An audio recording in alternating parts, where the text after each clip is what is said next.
Welcome to the Newport Elks. This property was originally owned by a man named John Bannister, and I messed that up, by colonial governor Benedict Arnold. He owned this property and Toro Park across the street. It was part of his farm. The governor and his family are buried down the hill on Pelham Street. His granddaughter, Hermione Pelham, inherited the property, all of it, all 9 acres of it, including the lot across the street. She married a man named John Bannister. He was a wealthy Newport merchant who built Bannister's Wharf to accommodate his international shipping fleet. They had a son named John. That John Bannister ran into a problem during the Revolutionary War. The state of Rhode Island ultimately accused him of being a loyalist, and they confiscated his property, all 9 acres, this piece and Toro Park across the street. They put the land in trust in the hands of 3 Revolutionary War generals, a man named Olney, a man named Angel, and a man named Two.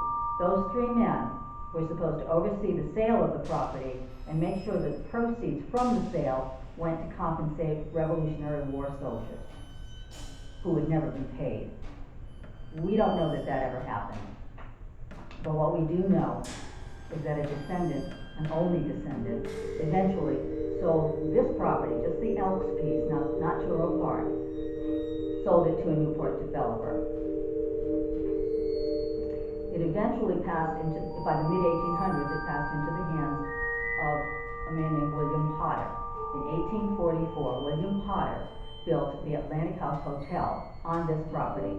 There's an image of the Atlantic House Hotel in its prime. And it can be seen through the Newport Tower across the street. At that point, the mid-1800s, wealthy New Yorkers and wealthy Southerners had discovered that Newport was a wonderful place to vacation in the summer. They came here in droves. The property was occupied, the hotels were built up and down Bellevue Avenue at the time. It was a thriving summer resort, very elegant and very popular. That state of affairs lasted right through to the Civil War in 1861. At that point, no tourists came to Newport or anywhere else. And the U.S. Naval Academy in Annapolis, Maryland, did not feel safe in Annapolis, Maryland, so they decided to move to Newport, and they rented the Atlantic House Hotel. There's another image of the Atlantic House Hotel during the Civil War with a military band posed on the front lawn. The hotel was used for offices, for classrooms, and for dormitory space for the upperclassmen. It was heated. The upperclassmen loved that. They called the hotel Paradise. They had classrooms in the U.S. Constitution. They called the U.S. Constitution, which was not heated, they called that Purgatory. For 4 years, the Naval Academy was located here. The end of the war, despite heavy lobbying on the part of Rhode Island legislators, it moved back to Maryland, and the hotel was empty again. The tourist trade never really recovered in Newport after the war. In 1866, the New York Roller Skating Association rented the hotel and turned the first floor dining room into a luxurious roller skating rink. It was the first roller skating rink in the United States. That bit of prosperity did not last long and did not save the hotel. By the late 1800s, Newport had declined as a tourist destination. It took the Gilded Age to bring it all back to life. At that point, wealthy New Yorkers did not want to stay in the old hotels. They preferred to build their luxurious summer cottages up and down Bellevue Avenue now. The hotels all fell into disrepair.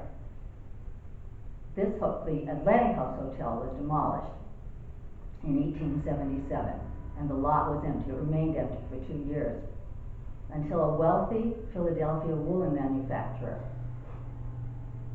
named Seth Bunker Stitt bought the empty property and hired a local architect named Mason to design his summer cottage.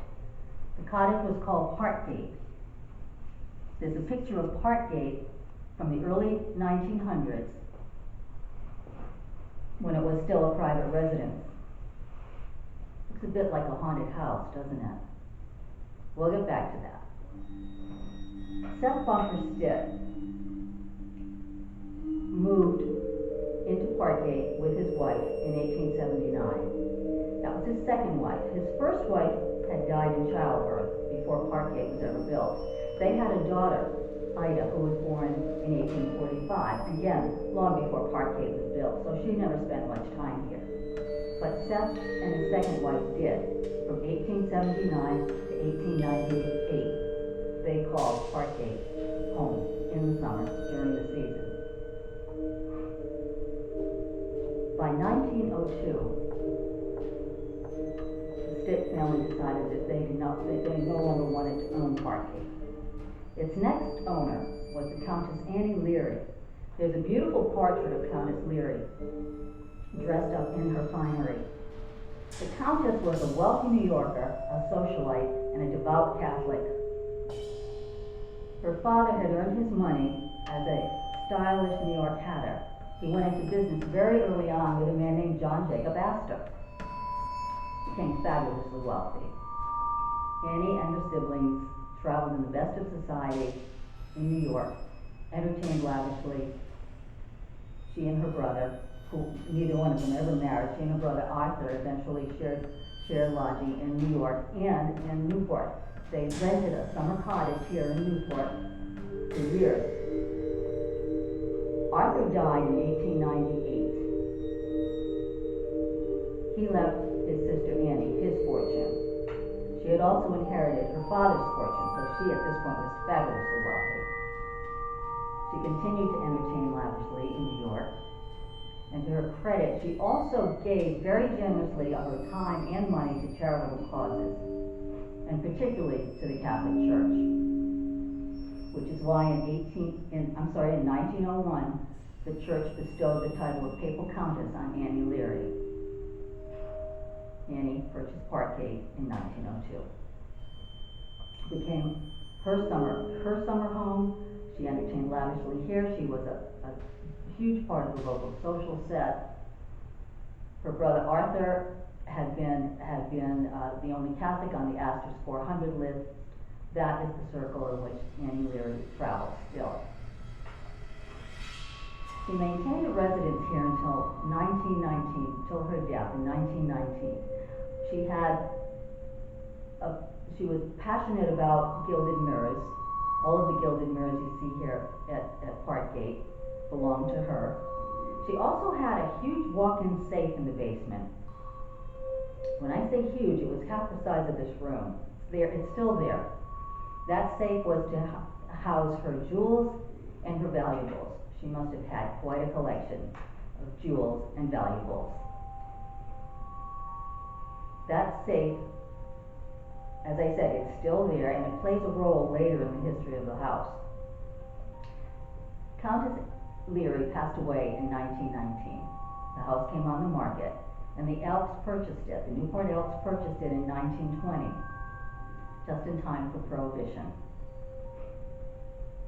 There is a story, we don't know for sure, it's a rumor, that Annie's safe was used to hide and lock away the liquor from the private Elks members.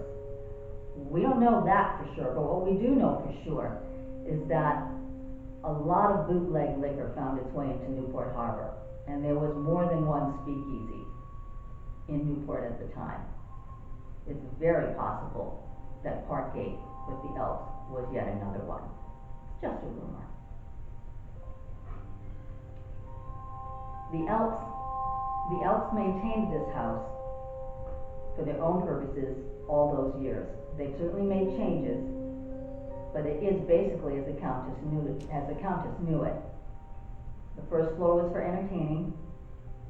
The second floor is the private family quarters, and the third floor was the servants' quarters. That was the servants' quarters for the Stitt family and for Countess Leary. from 1879 to 1919. It's a lot of years. A lot of servants passed through. All of the paranormal activity at Parkgate has been located on the 3rd floor.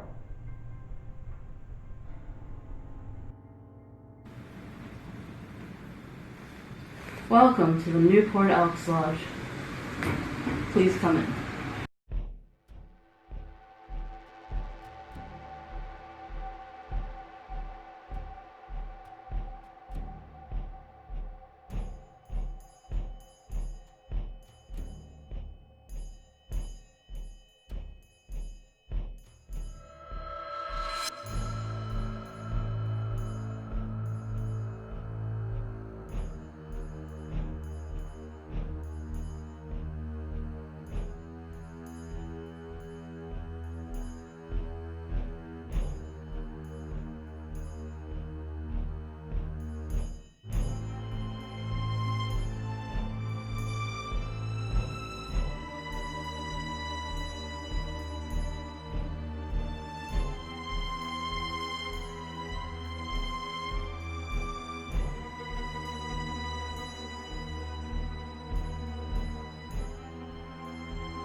Welcome to the first room on our virtual tour of the Newport Elks Lodge. This room we call the crawl space room because of the weird little door that brings you into this otherworldly area.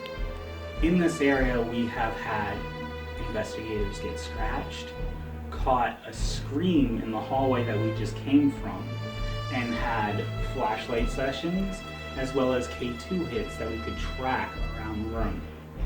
Tonight we're going to try and catch all of that with the lights out in here. And if we don't, we'll show you some of the footage that we caught in past investigations. Buckle up! This is called a K2 meter, otherwise known as an EMF detector.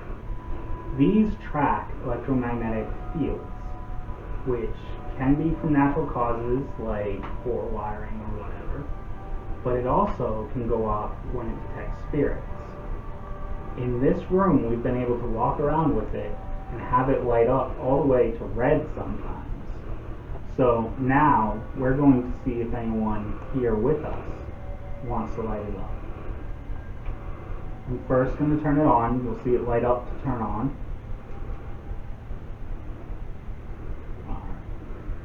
Are there any spirits here with us that want to communicate? If so, you can wave your hand over this device I have in my hand and light it up. It won't hurt you, but it will establish a way for us to communicate with you.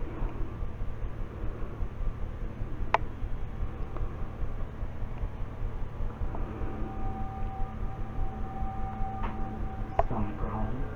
So an important thing when investigating is marking every noise you make, whether it's a scuffle of your foot or your stomach growling, because when you're listening back to it, you can think that that's a voice.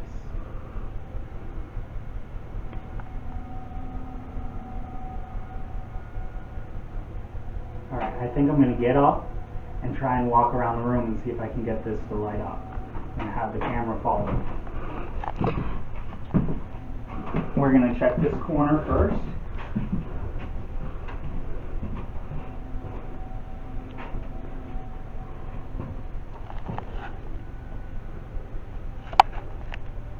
There's a draft over here and I can feel it chill.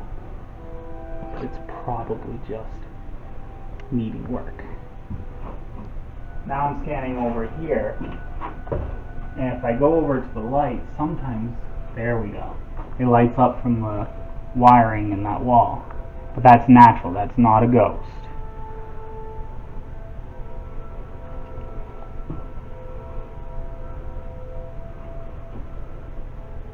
Now if I go down here behind this bench where I usually have people see when we aren't in the middle of a giant pandemic. We've had people sitting on this bench. You feel someone pacing behind them. And at times, they can catch that on this EMF detector. Unfortunately, it looks like no one wants to light it up tonight. I'm going to try this last corner, and if we don't have anything, I'll see if I have any past times I can show you where it's gone crazy here.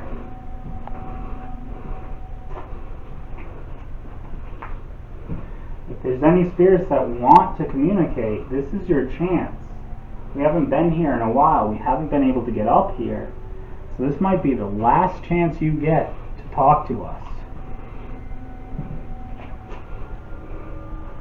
Alright, I guess I'm going to have to cut to some other interesting footage we've had and come back with the next tool. Next up, we're going to do the flashlight test. Now this is one of my favorites up here because we've had good results with it. So hopefully we'll have someone talking tonight. Now how you set up the flashlight test is really simple. You twist the top of it, and if you see now it's on.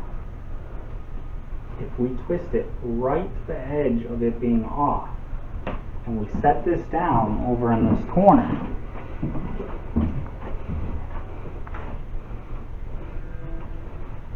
and then we go sit on this bench,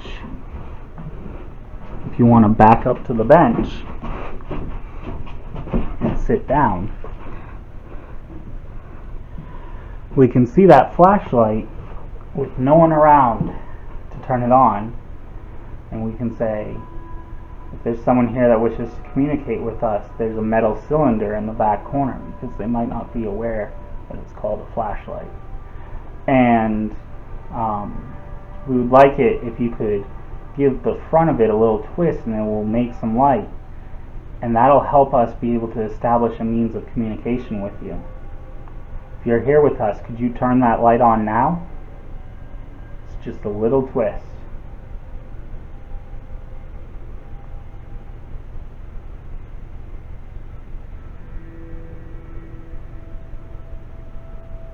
We're not trying to hurt you.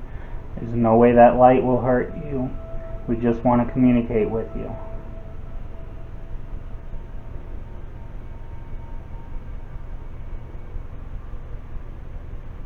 If you don't want to communicate with us, will you turn on the flashlight now?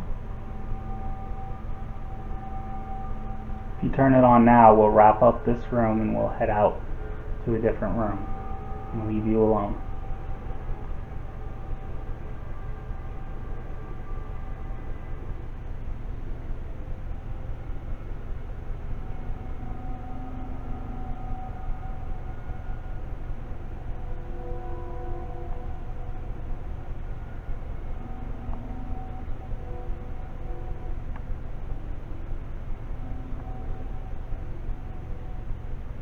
Alright, boys and ghouls. Looks like the flashlight is not turning on for us tonight. But in the other room, we have some amazing footage to show you of this thing working. And someone just turned on the flashlight for us and then turned it back off. Can you do that again?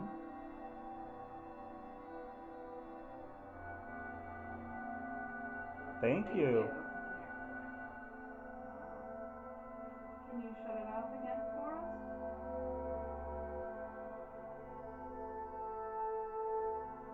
Thank you. Well, that concludes our tour of the first room. Unfortunately, tonight we haven't been able to get anything so far. But why don't you head on up these stairs and down the hallway, and Jess is going to show you what we get in the child's room.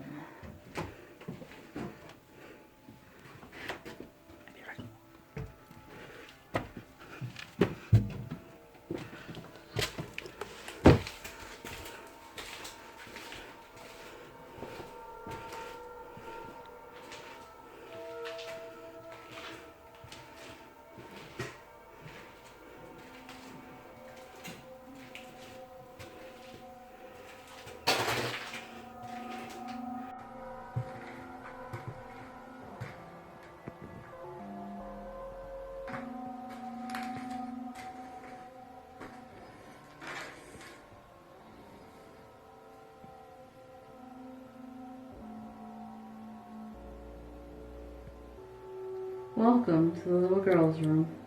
Please take a seat.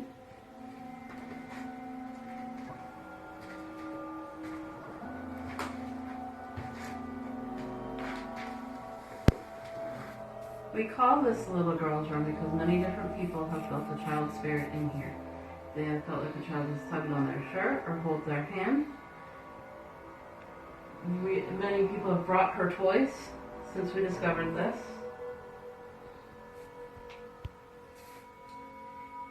The child spirit in this room has been the most active in the entire building.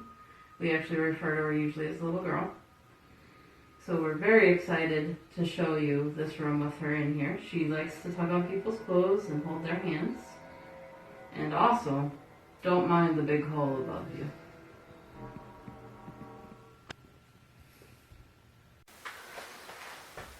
Oh, there's like a weird dress hanging up.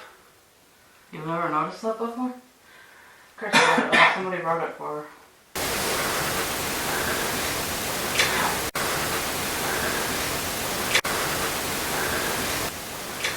Boo Bear. He is one of my favorite tools that we use, and he was designed specifically for ghost hunting and more so for child spirits. So one of the great things about Boo Buddy is you can turn him on and leave him in a room by himself with the camera. He'll ask questions, he'll get interactions. You don't even have to be present. And then we'll just turn him on. You'll hear a loud beep to let you know he's on.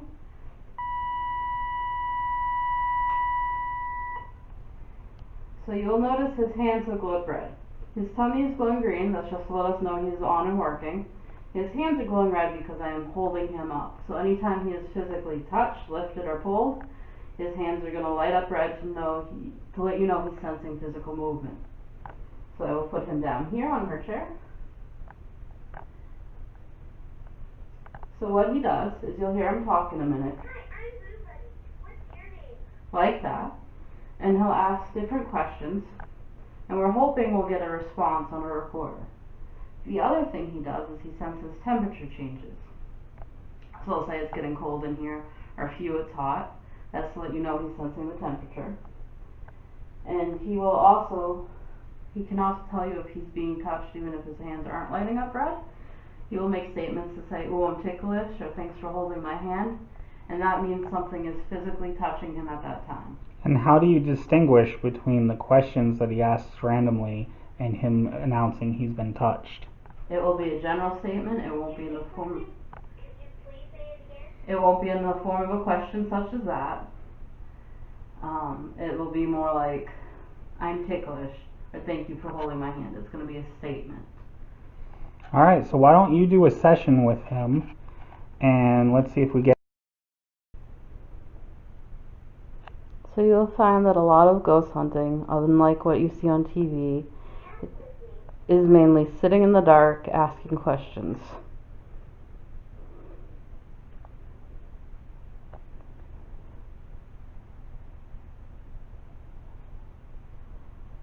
If there's someone in here, could you please touch the teddy bear that's on the chair?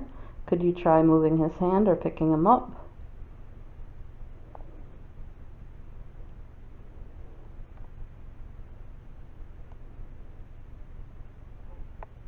There is also still a flashlight on the chair. It's a metal cylinder. If you twist the end, it will turn a light on to appear, and this is a way we can communicate with you.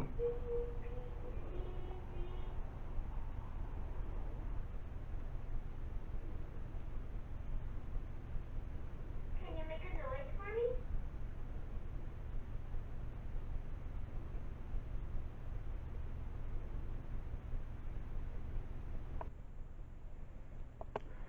So Jess, do you want to tell us a little bit about how EVP sessions work? So during an EVP session, what you do is you ask questions and give time for a response. This may seem a little uncomfortable at first because it does seem like you're talking to yourself in the dark. Aw, thanks. I like holding hands with you. Hey, he got touched. Yep, that is one of his statements. That means something touched him.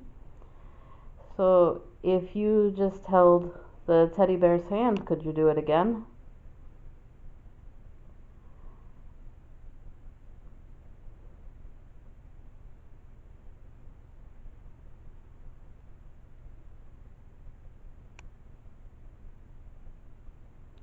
I ask for them to do it again, that way we get confirmation of the activity and it helps validate what we experience. And prove that it's not.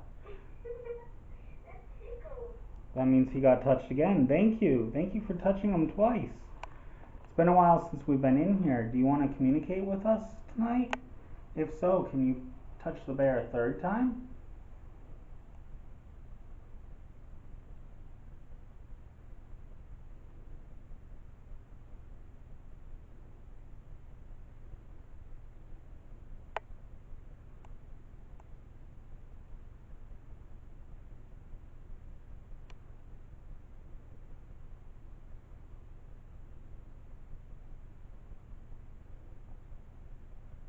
Do you have a favorite song?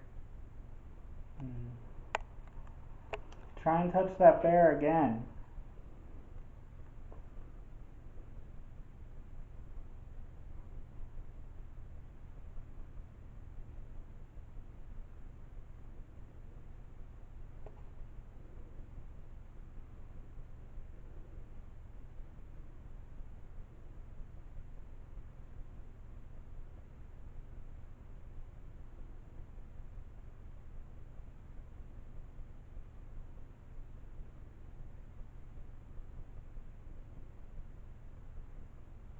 I like hugs. Thank you. Thank you for touching him again. Is this the little girl? If so, can you hug Boo Bear again?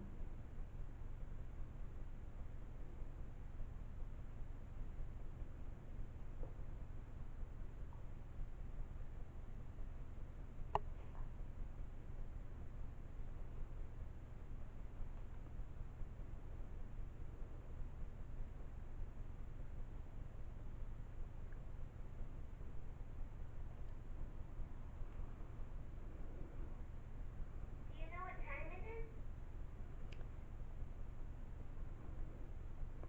is? Is this the little girl that's usually here? Could you try hugging him again for me?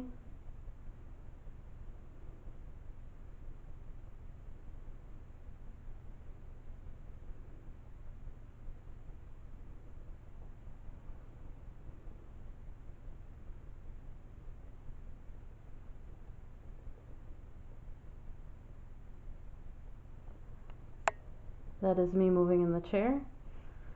That is another aspect of doing EVPs. You want to mark any movements. Okay, is this someone new? If it's someone new, can you hug the bear? If you're not the little girl.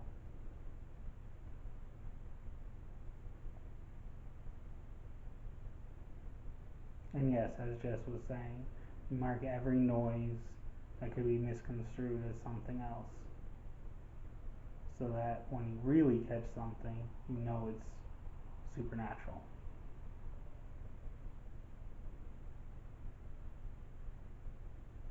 Like that dog barking in the background.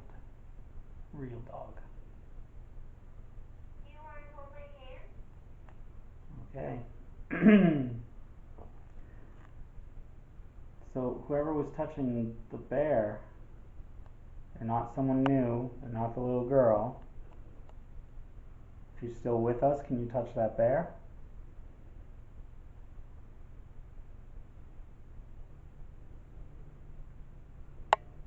So welcome to the most boring part of any EVP session. Sitting, waiting for answers, not even knowing if you have them yet or not.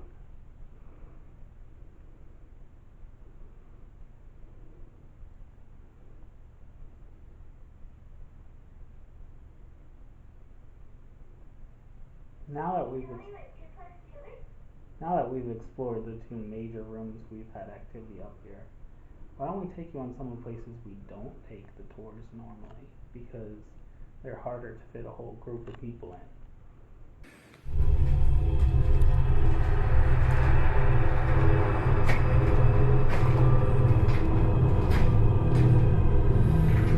Well, hello there. This is one of the areas that people do not usually get to come into when we go on the tours, mainly because of the space. This is just a little hallway. As you can see, it's pretty dark. The light doesn't seem to be working, and it leads to an emergency exit from the roof. And our batteries in our UV light got drained. In this area, other people that have been up here since they feel sick. They start to feel nauseous. I've been one of these people. It's just an overwhelming queasy feeling as soon as you walk into this hallway. Men that come up here often experience a smell in this area. Perhaps you can give it better, Kason, as you have this experience. Just a perfume. We've had a male that came up here that actually saw a woman walk by the doorway as she was walking down the hall. This area, generally you get the feeling that you're not welcome and that you shouldn't be in it. Some people would attribute this to high EMF, which can cause the same feelings scientifically. However, there isn't any in this area of the building. I don't know if you can tell, but that Jess is holding that EMF detector from earlier, and it's completely blank. There is no electromagnetic energy in this whole area. I apologize again for the poor lighting. Seems like the only thing we did get tonight was some UV drainage and some interactivity with Boo Buddy. And if you go back to the hallway where you came from, when we first investigated this building, two of us were sitting in the hallway and another two were sitting in one of the other rooms. And we were just being quiet to see what we could hear, see what would happen. We had all the lights off. And all of us heard a woman scream. We all reacted. We thought it could be one of the other people we were with, or even someone below us in the floors below, because there is an active bar here. And at the time we went down, no one to be found, no one had screamed, no one else in the building heard it but us. It sounded like it was right here with us, as if someone hurt themselves. While Jessica was here with another investigator, I was in that crawl space room right around the corner here. And from the crawl space, it sounded like it came from this hallway. And from where they were sitting, it sounded like it came from this way. So the only way we could determine is if the scream happened right where the camera is standing now, in between both of us. And there was no one there. Other things that have happened in this hallway, one which was during a tour where we were able to have people here when it was not the pandemic.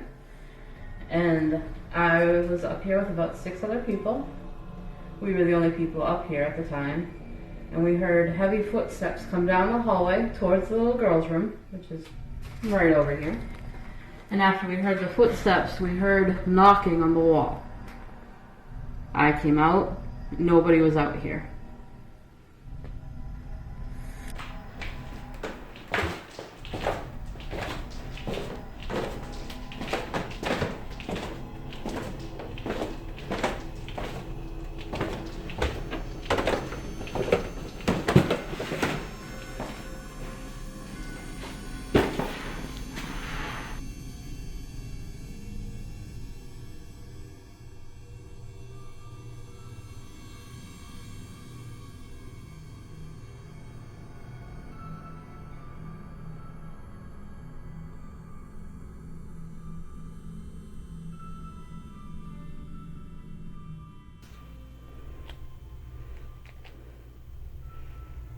Is there anyone here with me?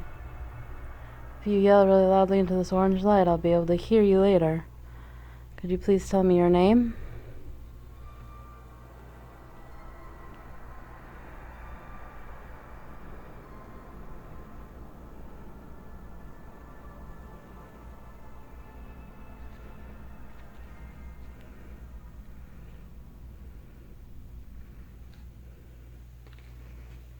I'm gonna pull up a seat if you care to join me.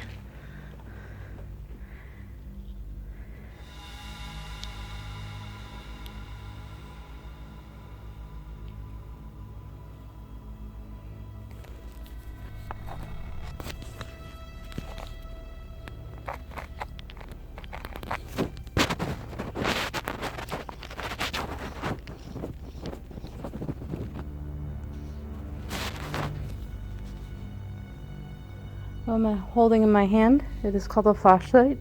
It's a metal cylinder. If you twist the end, it will turn it on and make light appear. It will not hurt you. I apologize if you already know what a flashlight is, but we're never sure. So what I'm gonna do is I'm gonna place it on the table in front of me. And if you're here with me and would like to communicate with me, could you please start turning the end and turning it on? Again, you can also yell really loudly into the orange light. That will work too. But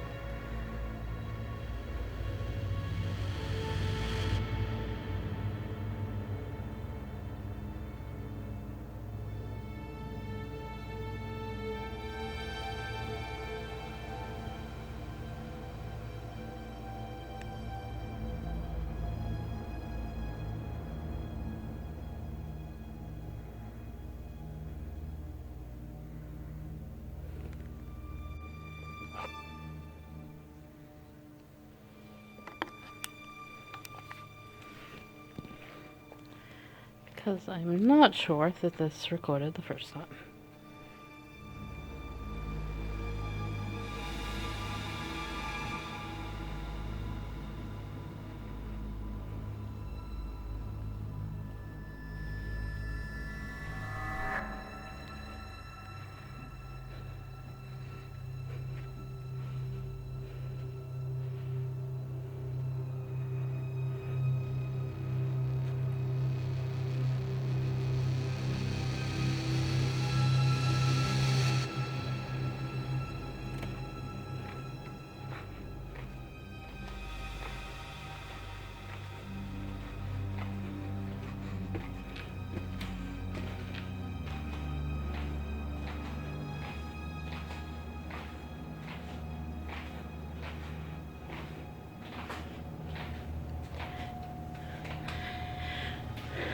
Now, as a special surprise just for this, I managed to be able to come down to the kitchen where people are not usually allowed. I'll show you the sign after.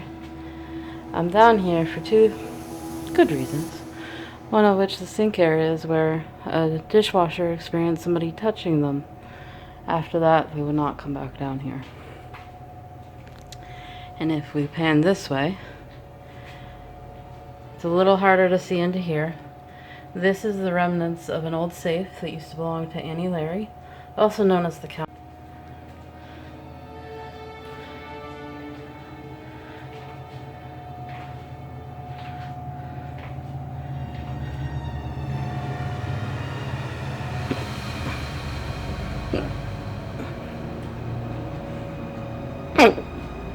Excuse me.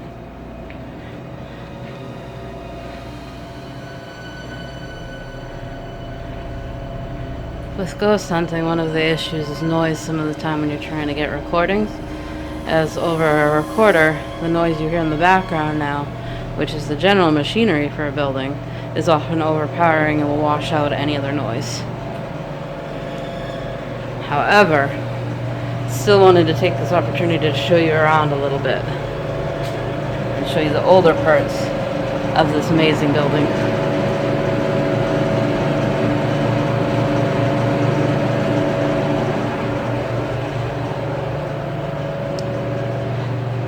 Now, one interesting fact about the basement we are in is that during the 1920s, during Prohibition, this building was also used as a speakeasy. And I'm told that at one point you can still see the remnants of from when it was a speakeasy. However, that part of the basement, I do believe we are not allowed to go in.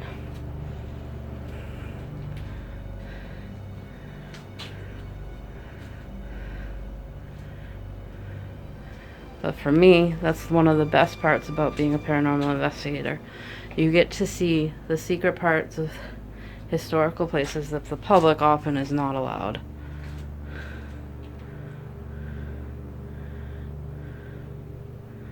We here at JK Paranormal hope you enjoyed our little virtual tour, and maybe you can join us for a real one when COVID's over.